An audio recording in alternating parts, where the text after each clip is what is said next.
Assalamualaikum warahmatullahi wabarakatuh. Alhamdulillahirrabbilalamin, senang sekali saya Setara Nindi dapat menjumpai ayah dan bunda yang ada di rumah dalam acara talk show dengan tema kolaborasi pendidikan rumah dan sekolah.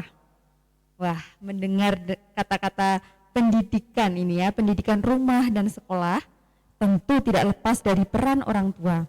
Apalagi pengalaman mendidik di masa pandemi ini, ada banyak sekali tantangan yang harus diatasi bersama antara guru dan orang tua agar tercipta pendidikan yang baik menyeluruh hingga tumbuh kembang anak dapat maksimal. Nah, hari ini telah bergabung bersama saya di studio Mutiara Hati. Ada 3 narasumber yang istimewa hari ini. Selamat siang Ibu. Ya, alhamdulillah bisa hadir hari ini. Yang pertama adalah seorang psikolog yang fokus pada psikologi pendidikan dan perkembangan. Ibu Mahalia Putih, Magister Psikologi. Iya, biasa dipanggil oleh Bu Lia. Gitu ya Bu Lia? Iya. Kemudian yang kedua ada Bu Berlian.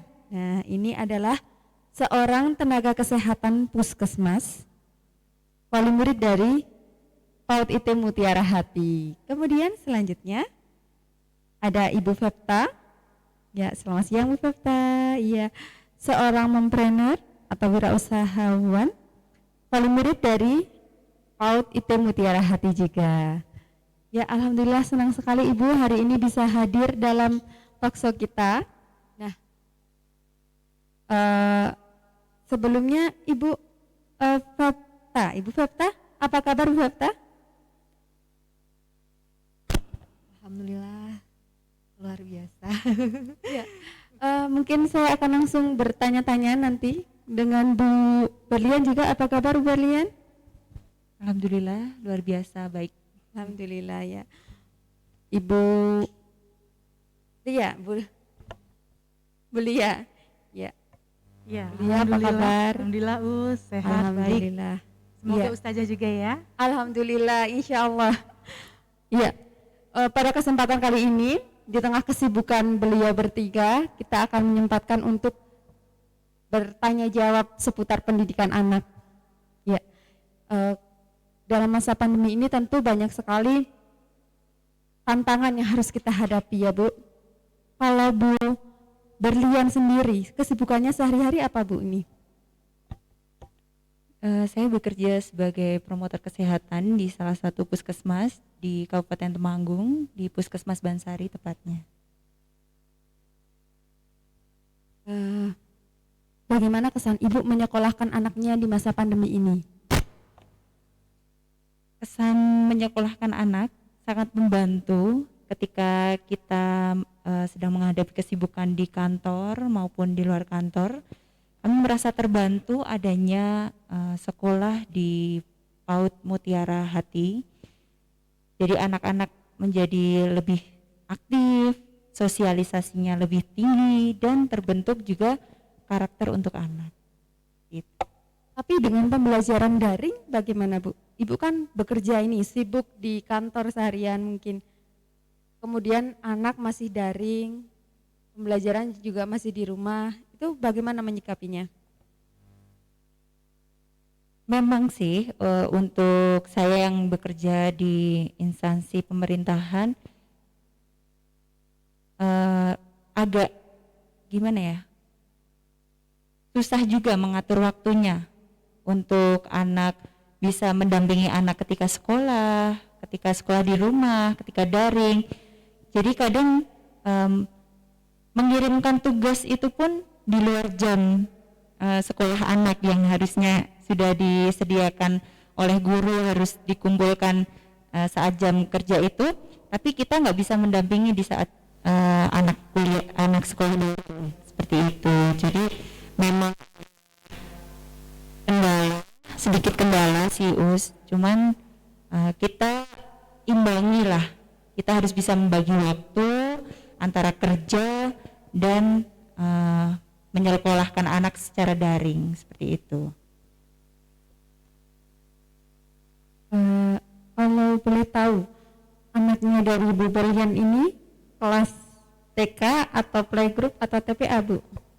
Anak saya kelompok bermain. Kelompok bermain ya. Iya.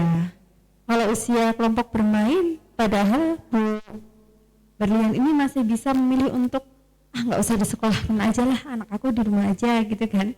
Kenapa kok Bu Berlian ini masih masih punya keinginan untuk menyekolahkan anak? Jadi pendidikan itu kan penting, dari mulai pendidikan usia dini hingga nanti. Jadi menurut saya ketika saya menitipkan dari anak saya kan dari TPA, dari penitipan anak dulu ya, awalnya di Mutiara Hati, lalu masuk ke KB. Itu karena saya ingin anak saya lebih berkarakter. Karakter itu bisa didapat dari rumah, tapi pendidikan yang seperti ada kurikulumnya itu kan bisa didapatnya di sekolah. Dengan saya bekerja, jadi saya ingin anak saya itu lebih memiliki wawasan yang luas gitu. Masya Allah ya, ternyata menginspirasi sekali. Ternyata walaupun anaknya masih kecil, tapi juga ada keinginan untuk menyekolahkan anaknya karena memang pendidikan karakter itu penting sekali ya, Bu. Harus ada peran dari orang tua, dan orang tua itu membutuhkan orang lain juga yang memang ahli di bidang itu, begitu ya? Iya, benar sekali. Iya. Kalau kita sendiri kan nggak mungkin, nggak bisa. Jadi kita untuk pendidikan karakter kita serahkan di rumah, untuk pendidikan kurikulum kan kita di sekolah. Jadi dua-duanya bisa dapat seperti itu. Anak jadi sosialisasinya lebih tinggi, punya teman. Jadi dia tidak menjadikan anak itu tidak introvert gitu ya, tidak selalu menyendiri gitu. Jadi punya teman gitu. Ya Allah, ya terima kasih Bu Berlian. Nanti kita sambung lagi. Kalau Bu siapa? Fepta. Ya, kalau Bu Fepta sendiri, nah ini kan Bu Fepta ini menyekolahkan anak itu sudah dari dulu ya. Jadi tidak hanya saat pandemi, tapi sebelum pandemi ini Bu Fepta sudah menyekolahkan anaknya di sini. Tentu akan mengalami fase yang berbeda ya, Bu, antara pandemi dan setelah pandemi. Iya, betul, Nah, pengalaman menarik dari Bu Fepta seperti apa dalam mendidik anak ini? Jadi pengalaman sekolah anak ketika sebelum pandemi dan setelah itu jelas banget perbedaannya ya, usia. Yang pertama itu dari segi waktu. Kalau sebelum pandemi ini kan anak sudah terjadwal, maksudnya oke, masuk sekolah jam sekian. Jadi persiapannya juga sudah ditata sedemikian rupa. Jadi anak jam sekian sudah sampai di sekolah, kemudian di sekolahan bertemu ustadzah, materinya juga sudah jelas materi di sekolah seperti apa, kemudian juga bertemu teman-teman. Jadi dari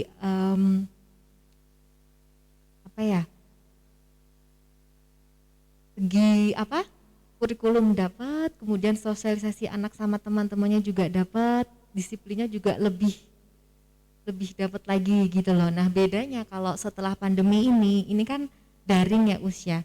Jadi saya rasa nggak cuman problem saya aja.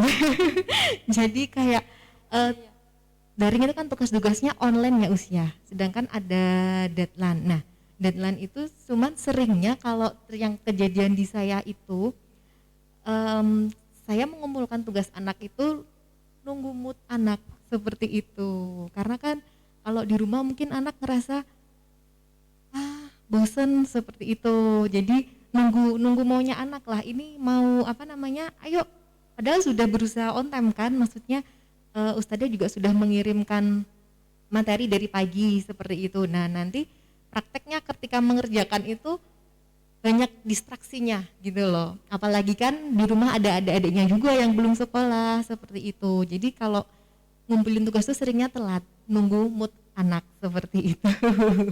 Iya, memang kendalanya juga kalau di rumah itu anak lebih moody ya, seringnya seperti itu. Itu juga problematika banyak orang ini. Ya. Nanti mungkin akan dijelaskan oleh Bu Lia. Iya, tentang anak-anak ini. Kemudian Bu Fepta, eh, kenapa Bu Fepta masih tetap memilih untuk menyekolahkan anaknya? Padahal kan sebenarnya kalau untuk anak usia dini kita masih bisa menyekolahkan anak di rumah kan. Maksudnya pendidikan itu masih bisa berlangsung di rumah, tidak harus disekolahkan. Tapi Bu Fepta tetap memilih untuk menyekolahkan anak, itu alasannya apa? Nah, alasan saya karena kan sebelum pandemi si anak sudah sekolah nih kan. Jadi kalau misalkan pandemi terus saya mau off dulu deh biar belajar di rumah gitu. Saya nggak seperti itu karena takutnya anak itu apa ya, kayak Bun kan aku dulunya sekolah, kok sekarang aku cuman belajar di rumah aja seperti itu. Jadi biar anak itu apa ya, terpola dari sekarang gitu loh, bahwa dia itu ada jadwalnya seperti itu. Kalau sekolah itu di sekolah ada ustadzah, ketemu teman-teman seperti itu. Jadi tetap walaupun di rumah tapi perasaan anak itu tetap aku sudah sekolah gitu ya. Jadi Iya, tetap apa, pendidikan di rumah maupun di sekolah itu sama gitu ya Bu. iya. Jadi biar dapat dua-duanya lah Iya. gitu. Tapi menarik sekali ini karena memang sebagian besar anak itu ketika mereka ambil break, cuti begitu, ketika sekolah lagi harus memulai lagi ternyata Bu Lia. Iya, jadi itu juga permasalahan dari guru semua. Ketika anak break kemudian masuk lagi itu biasanya mereka penyesuaian gitu. lagi dari awal. Ada yang rawal lah, kemudian nggak mau sekolah, akhirnya seperti itu, mogok dan lain-lain. Itu memang kendala kita juga. Jadi mungkin nanti akan dijelaskan Bu Lia bagaimana permasalahan yang ada di lembaga kita dengan anak-anak juga, dengan kondisi psikologi anak yang ternyata mudi antara sekolah dan tidak. Namanya sekolah tapi kok di rumah, namanya di rumah tapi kok ya ada PR gitu ya. Menarik sekali. Mungkin dari Bu Lia akan dibahas dulu sebelum kita melanjutkan. Baik, terima kasih ya ibu-ibu sudah memberikan banyak insight hari ini ya. Jadi memang pertanyaan terbesar kan, kenapa di masa pandemi ini kita merasa perlu untuk menyekolahkan anak gitu ya. Yang pertama adalah bahwa apapun kondisinya, otak anak-anak harus tetap terstimulasi. Ya, Betul. meskipun saya percaya orang tua di rumah akan bisa memberikan stimulasi itu. Tetapi anak-anak di usia ini punya punya tahap perkembangan atau punya tugas yang harus diselesaikan karena ini penting buat kehidupan berikutnya. Apa itu? Berinteraksi bersama teman-teman gitu ya. Pada banyak kondisi saya sering melihat anak-anak yang kurang berinteraksi dengan anak-anak yang cakap dalam berinteraksi itu akan berbeda gitu ya. Mungkin ini menjadi alasan ya bunda-bunda tetap menguatkan azamnya untuk anak-anak tetap di sekolah meskipun kondisi pandemi, PTM-nya terbatas, jamnya juga nggak full seperti dulu, cukup merepotkan karena hanya beberapa jam di sekolah, nggak bisa disambi kerja karena nanggung dan sebagainya. Tapi ini patut diapresiasi. Artinya di saat ada orang tua yang mengabaikan anak-anak untuk tidak bersekolah di usia ini di kondisi pandemi, tapi masih banyak ternyata orang tua yang punya kesadaran kuat. Itu yang pertama. Yang kedua, kita tahu semua bahwa Allah itu sudah menciptakan manusia itu tuh nggak kosong. Artinya ketika manusia terlahir ke muka bumi itu sudah diberkahi atau sudah dimodali oleh Allah Subhanahu wa taala miliaran neuron atau miliaran sel otak yang dia belum bersambung secara optimal dan kita menamakannya potensi baik. Nah, tugas orang tua di masa ini adalah menjadi pelatih nih orang tua, menjadi pelatih agar potensi baik ini berubah menjadi skill apa aja, skill berinteraksi, skill kemandirian. Nggak cuma skill itu berhubungan dengan akademis, dengan kurikulum, tapi yaitu skill berbagi gitu kan. Itu kan jelas tuh bagaimana orang tua mengelola. Salah satunya juga memilih lingkungan terbaik untuk anak-anak agar skill yang berkembang itu adalah skill yang positif. Jadi itu sih sebetulnya kenapa kok seberapa penting sih kondisi pandemi anak-anak tetap harus bersekolah atau tidak gitu. Ini kembali pada pilihan orang tua ya, tapi masing-masing pilihan pasti akan ada konsekuensi logisnya gitu ya. Jadi saya lebih kepada biarkan anak-anak itu punya pengalaman indah. Meskipun saya percaya beberapa orang tua itu pasti bisa kelola anak di rumah, tapi kesempatan dia bermain di usia ini tuh nggak akan terulang gitu ya kan. Sekolah itu tidak melulu hanya berurusan dengan kurikulum, dengan pembelajaran secara kognisi, tapi lebih dari itu tuh pengalaman luar biasa tuh akan mereka dapatkan. Ini skill-skill yang mendukung untuk kehidupan dia di masa datang itu justru itu dibinanya itu dari sekarang gitu, di usia ini gitu. Menarik sekali Bu Lia. Ya, ini satu catatan penting dari Bu Lia, yaitu pengalaman indah. Nah, itu memang belakangan ini memang di teori psikologi juga bahwa anak-anak itu harus memiliki pengalaman yang indah ya Bu, karena pengalaman indah itu akan menetap sampai usia dewasanya. Selamanya ya. Pengalaman indah itu akan menetap selamanya, dan kabar baik atau buruknya ya ini itu akan mempengaruhi karakter dari seseorang. Iya. Jadi anak-anak yang mengalami luka masa lalu, mereka juga akan berbeda dengan anak-anak yang pengalaman masa lalunya itu bahagia. Nah,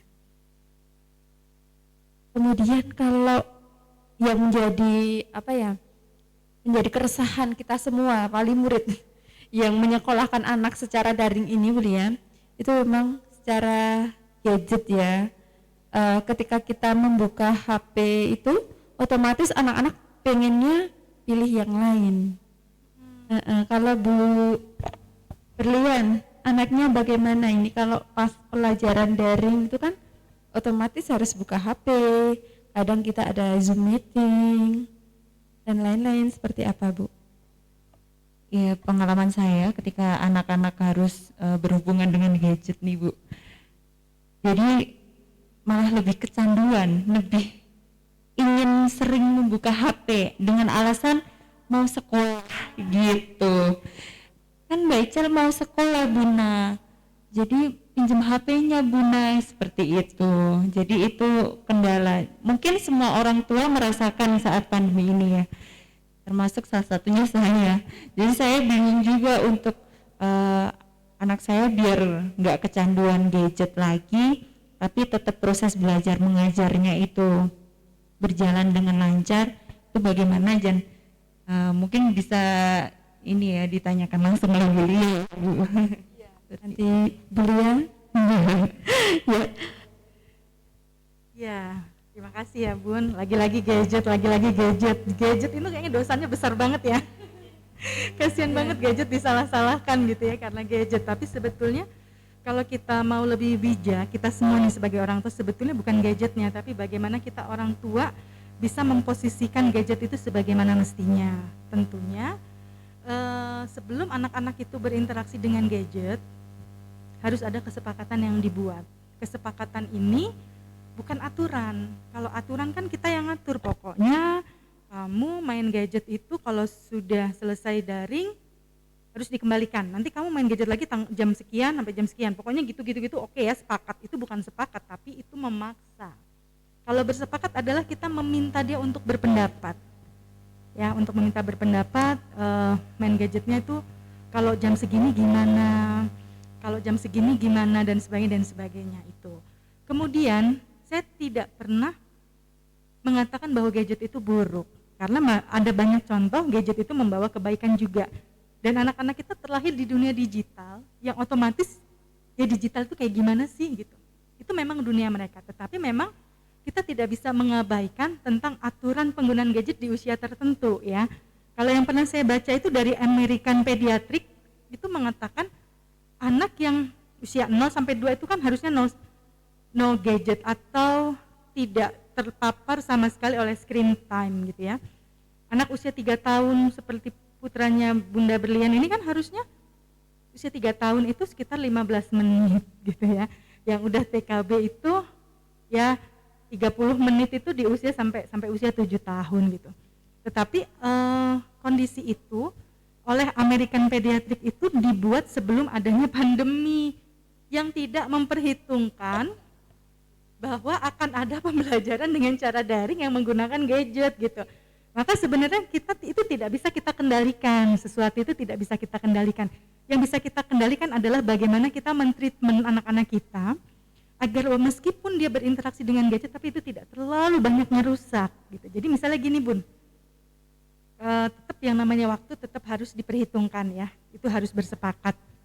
Kesepakatannya kayak gimana. Mungkin lebih baik jangan setengah jam terus tapi mungkin 10 menit nanti di jeda lagi. Tapi pelan-pelan ngubahnya ya, kalau dia sudah terbiasa 1 jam lebih sekali penggunaan langsung 10 menit tentunya ini bikin dia shock ya. Jadi memang mendidik itu kan tidak mendadak gitu kan.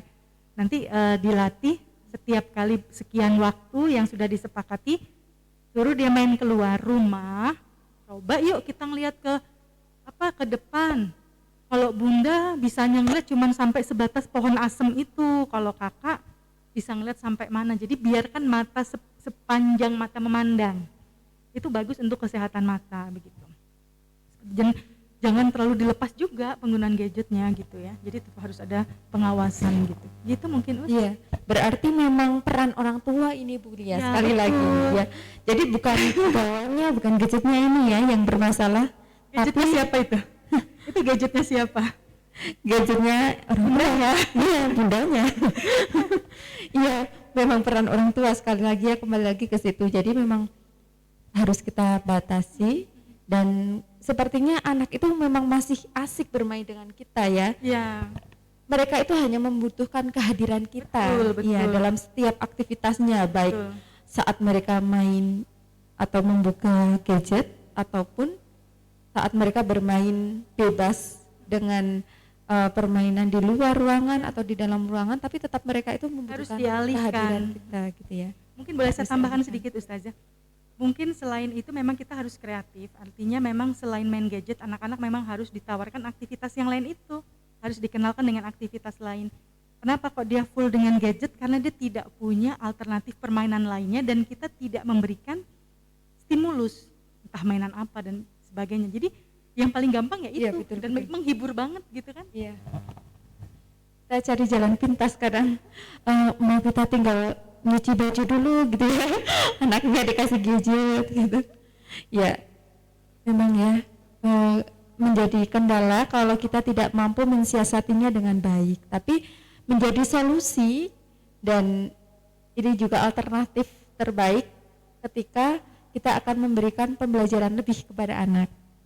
Kalau orang tuanya bisa menggunakan gadget ini dengan baik juga. Nah, sekarang ini kepada Bu Fepta.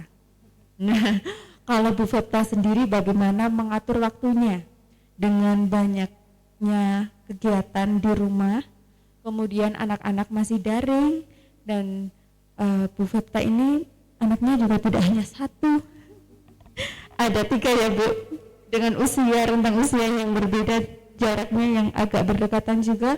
Bagaimana Bu Fepta ini dapat mengcover itu semua? Seperti apa Bu Fepta? Menarik ya Us. Terima kasih Ustazah. Jadi bagaimana caranya saya mengatur waktu ya, sebisa mungkin, maksudnya yang paling pertama ini si kakak dulu, karena dia kan ada jadwal daringnya. Jadi ketika saya mendampingi si kakak, biasanya yang adiknya yang nomor 2, ini yang suka ikut-ikutan ikut-ikut nimbrung, ngerjain tugas bareng atau gimana seperti itu. Nah kebetulan kalau yang kecil ini ada yang ngomong lah seperti itu. Jadi bisa mungkin tetap fokusnya ke anak saya dulu. Cuman kembali lagi ketika saya sudah meluangkan waktu untuk si kakak, cuman kalau kakak ini masih moody kan, maunya aku nggak mau sekarang, maunya nanti, ya sudah, saya mengikuti mood anak dulu aja daripada nanti malah endingnya dia mengerjakan sesuatu itu dengan terpaksa, itu kan nggak baik ya usia. Gitu. Terima kasih. Oh iya, Alhamdulillah ya. Jadi tetap terkondisikan, luar biasa sekali. Memang ya kalau anak-anak itu mereka harus dibuat bahagia dulu ya Bu. Kalau mereka sudah bahagia, nanti pelajaran apapun akan mudah didapatkan oleh anak. Nah, kalau Bu Lia sendiri closing statement nih buat dari Bu Lia. Kan ini anaknya dari Bu Fekta ini masih mudi. Itu sebenarnya kadang iya itu sebenarnya normal nggak sih untuk anak-anak usia itu gitu? Ya, jadi mudi di sini tuh ketika harus waktunya mengerjakan tugas, dia tuh lebih memilih asik. Ada sesuatu yang lebih asik gitu loh. Dia memilih untuk bermain dulu atau ngapain dulu. Pokoknya ada aja. Waktu itu aja. Fokus dulu ya. Gimana? Kayak Elsa, buat Elsa. Iya, dan kebetulan nih alhamdulillah anak saya kan emang super duper aktif ya Bu. Jadi waktu Zoom aja itu anak tuh nggak bisa fokus lihat ke layar itu enggak. Jadi yang lain teman-temannya pada duduk manis, anteng, anak saya malah handstand. Jadi kepalanya di bawah, kakinya ke atas. Masya Allah. Nah itu seperti itu, gimana ya Bu? Mungkin dari Bu Lia. Ya ini untuk anak-anak yang kayaknya tipe-tipe kinestetis ya, lebih banyak bergerak gitu ya. Kinestetis banget ya, jadi dia lebih ke fisik ya. Jadi kalau memang masa pandemi ini memang kurikulum utama kan yang Bapak Menteri canangkan itu kan adalah sehat dulu ya. Di kondisi pandemi itu yang utama itu adalah sehat dan anak bahagia dulu gitu kan. Benar yang Ustazah bilang. Pokoknya kalau anak bahagia insya Allah oke semua. Tapi bukan berarti putra panjenengan tidak bahagia ya. Tapi mungkin karena faktor lain. Kenapa kok ada anak mudi? Saya pikir kayaknya itu bukan masalah putra jenengan sendiri ya. Pasti banyak anak juga ngalamin ya. Banyak. Bahkan anak saya yang anak ragil saya yang kelas 6 pun juga mudi gitu, nggak bisa ajak mengerjakan harus jam berapa. Nah, saya mengatakan bahwa salah satu bonus pandemi adalah dia bebas mengerjakan tugasnya kapanpun. Ya kan? Ya. Permasalahannya banyak sekali orang tua di luar sana itu yang nggak sabar. Yang di luar sana itu nggak sabar. Maksudnya endang dikerjakan, cepat dikerjakan, selesai udah tenang. Yang tenang siapa? Yang tenang orang tuanya. Kita lupa bahwa anak itu boleh mudi, anak itu boleh nggak mood. Sama seperti orang tua, kadang-kadang juga kita nggak mood masak, ya kan? Iya, betul. Kalau ibu nggak mood masak, kita pasti beli mateng. Iya. Gak ada yang protes, ya kan? Iya. Tapi ketika anak nggak mood, kenapa kita protes? Nah, jadi tapi bukan Iya, berarti betul. kita nggak konsisten ya, karena memang itu tugas dia. Karena salah satu tugas sekolah adalah bertanggung jawab, itu adalah soft skill yang harus dia lakukan ya. Bertanggung jawab itu soft skill gitu ya. Maka itu lagi buat komitmen, buat kesepakatan. Oke, malam hari nih, besok kakak mau mengerjakan tugas dari ustazah jam berapa? Batas waktunya kan juga sampai malam kan boleh ya Us? Iya, boleh Karena boleh banget. anak kalau yang orang tua bekerja kan nggak mungkin mengerjakan pagi karena materi Iya. menggunakan gadget, menggunakan Iya. HP gitu kan. Jadi tanyakan, aku mau ngerjainnya siang. Kenapa siang? Kenapa nggak pagi? Aku pagi mau pit-pitan sama temenku. Iya, Atau aku pagi mau bal-balan. Kenapa nggak Iya. jam 10? Jam 10 aku mau nonton film kartun kesenanganku. Itu bonus dia kok. Biarin aja. Oke, siangnya jam berapa? Jangan bilang siang kita anggap itu udah selesai. Siangnya itu jam 1. Jam 1 itu berarti angkanya di angka 1, jarum panjangnya di angka ini. Berarti kakak setelah sholat duhur, makan siang, kita akan mengerjakan. Jam berapa kak? Diikat lagi. Iya. Diikat lagi. Kesepakatannya dengan dia mengulang jam 1. Jam 1 itu angka, jarum panjangnya di mana? Di sini. Jarum pendeknya di mana? Di sini. Oke. Kita bersepakat ya, kita salaman. Oke, bersepakat ya jam 1. Terus misalnya nih, kita harus memperhitungkan hal-hal yang tidak diinginkan. Kadang-kadang anak itu janji tinggal janji. Iya. Sama kayak orang tua juga kadang janji tinggal janji gitu kan, nggak beda gitu kan. Misalnya, oke jam 1, tapi nih kak, misalnya kakak keasikan nonton TV, jam 1 nggak dikerjain. Boleh nggak nih bunda menghukum? Jadi yang namanya memberikan punishment, memberikan hukuman itu boleh sesuai dengan kesalahan. Kedua, disepakati, jangan asal menghukum.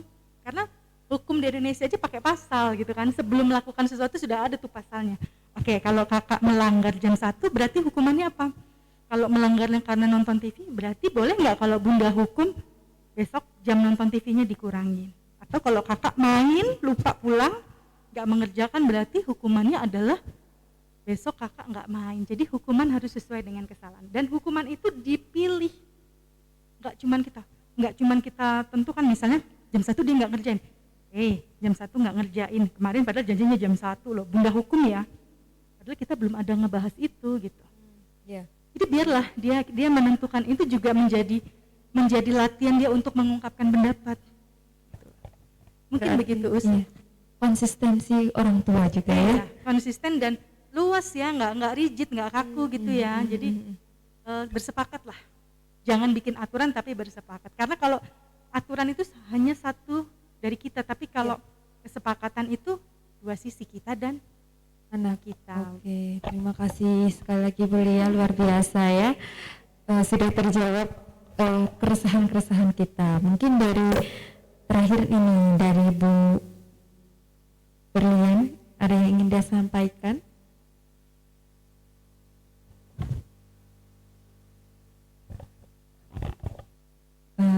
Kalau dari saya cukup sih, cukup membantu juga jawaban dari Bu Lia tadi. Oh, jadi saya berpikir, oh ternyata selama ini harusnya ada kesepakatan. Jadi anak-anak itu lebih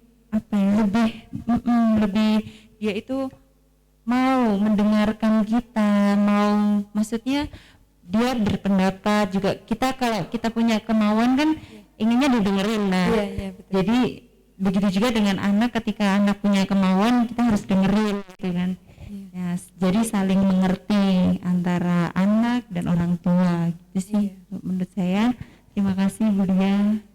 Ya, terima kasih Bu Berlian. Memang Allah itu memberi kita dua telinga, satu mulut agar kita lebih banyak mendengar daripada berbicara, dan banyak mencontohkan juga ya Bu.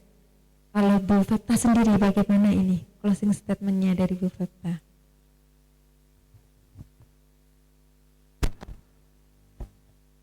Kesimpulan yang saya dapat, terima kasih sekali Bu Lia. Ini saya hari ini banyak sekali dapat insight ya. Ya, jadi mungkin lebih ke apa ya? Kita sebagai orang tua harus lebih memahami kemauan anak seperti itu. Betul. Kemudian ya itu tadi bikin kesepakatan ya Bu ya. Ya. Jadi supaya anak itu merasa aku maunya begini, sedangkan orang tuaku punya aturan seperti ini. Ya. Nah, jadi lebih saling untuk bisa saling memahami, mengerti antara anak dan orang tua. Jadi juga untuk si anaknya tuh merasa jadi lebih kayak punya tanggung jawab seperti itu. Betul. Iya. Terima kasih. Terima kasih Bu Fepta, luar biasa sekali ya. Memang orang tua bertanggung jawab, guru di sekolah juga bertanggung jawab, karena memang pendidikan anak ini adalah pendidikan kita bersama, tidak bisa guru saja di sekolah. Dan begitupun dengan orang tua juga masih membutuhkan pihak-pihak lain untuk diajak bekerja sama. Agar apa? Agar pendidikan anak ini bisa tumbuh berkembang secara optimal. Nah, terakhir closing statement dari Bu Lia. Oke, terima kasih ya Bu Lia. Monggo silahkan.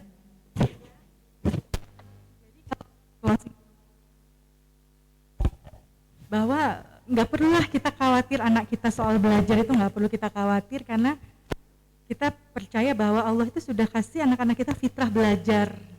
Itu sudah diberi oleh Allah itu sejak masih di dalam kandungan.